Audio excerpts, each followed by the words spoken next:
এই শিরিকের বিষয়ে জালেম যারা, তারা মূলত মুশরিকদের অন্তর্ভুক্ত হবে, জাহান্নামীদের অন্তর্ভুক্ত হয়ে যাবে। কারণ আল্লাহ তাআলা এই শিরিক গুনাহকে ইন্না শিরকা লা যুলমুন আযীম, সবচেয়ে বড় জুলুম হিসেবে আখ্যা দিয়েছেন। সুতরাং এই জালেমরা স্পষ্টভাবে জাহান্নামে যাবে। তারপরেই আল্লাহ তাআলা বলছেন, আল্লাহ যদি কাউকে ক্ষতি দিতেই চান, বলতো পৃথিবীতে এমন কোনো শক্তি আছে কি যেই ক্ষতিকে রদ করতে পারে, বাধা দিতে পারে? আবার আল্লাহ তাআলা বলছেন, অনুরূপভাবেই পৃথিবীর কাউকে যদি আমি কল্যাণ দিতে চাই, তাহলে পৃথিবীর এমন কোনো শক্তি নেই যেই শক্তি ওই কল্যাণকে বাতিল করতে পারে। এভাবে আল্লাহ তাআলা বলছেন। এরপরেও যারা আল্লাহকে বাদ দিয়ে বিভিন্ন জনের কাছে চায়, যেমন বিশেষ করে বাংলাদেশে পীর ফকির, দরবেশ, ওলিয়া উলিয়া এইরকম ব্যক্তিদের কাছে যাবে, বিশেষ করে পীরের দরগাহে যাবে, ভালো পীরের কাছেও যায় অনেকে খারাপ, মানে তাদের ভাষায় যারা যায় তাদের ভাষায় পীর দুই ধরনের, ভালো এবং খারাপ। খারাপ পীরের কাছে যাওয়া যাবে না, ভালো পীরের কাছে যেতে হবে। এই বলে এই যুক্তি দিয়ে ভালো পীরের কাছে, নামধারী ভালো পীরের কাছে যায়। তার কাছে ছেলে চায়, মেয়ে চায়, সম্পদ চায়, অসুস্থতা থাকলে ভালাই চায়।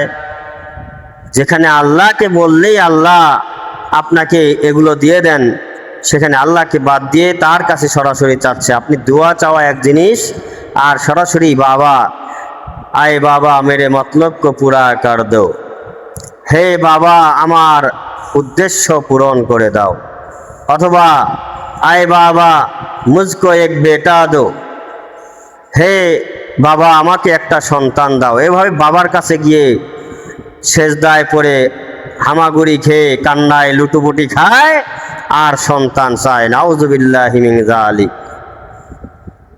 এরপরে পীরের মাজারে যায়। যেই পীর 50 বছর আগে মারা গেছেন, সেই পীরের মাজার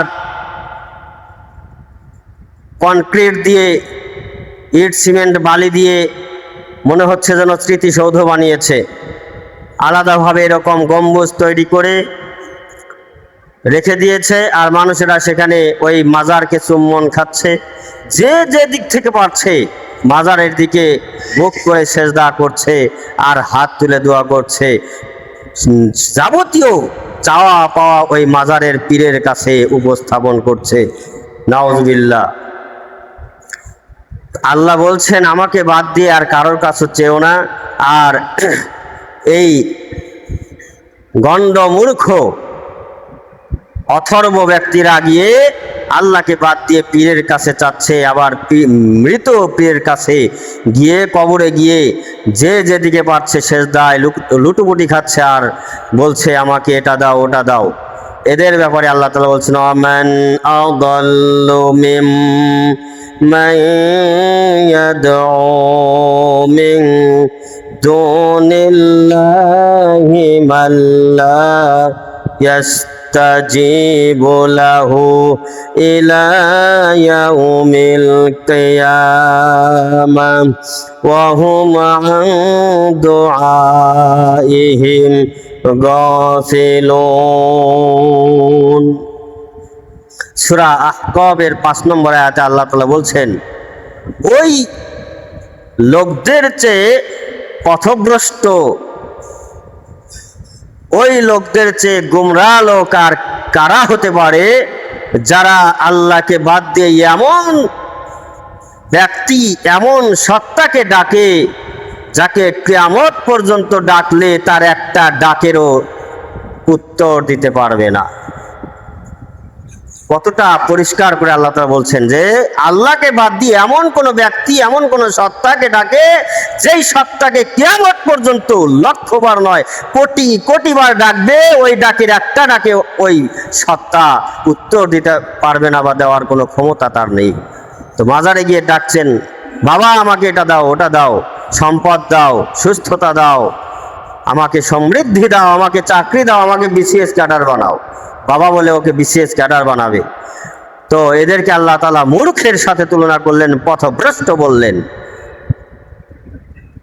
মূলত এই যে মাজার ব্যবসা দেখতে পাচ্ছেন, মূর্তি ব্যবসা, এটা চলছে নূহ আলাইহিস সালামের জামানা থেকে। নূহ আলাইহিস সালাম এর আগে যে জাতি ছিল, ওই জাতির ভিতরে কিছু ভালো মানুষ ছিল, নেককার, পরহেজগার, আল্লাহওয়ালা। তো তাদের কাজ ছিল মানুষকে উপদেশ দেওয়া, মানুষকে ভালো ভালো কথা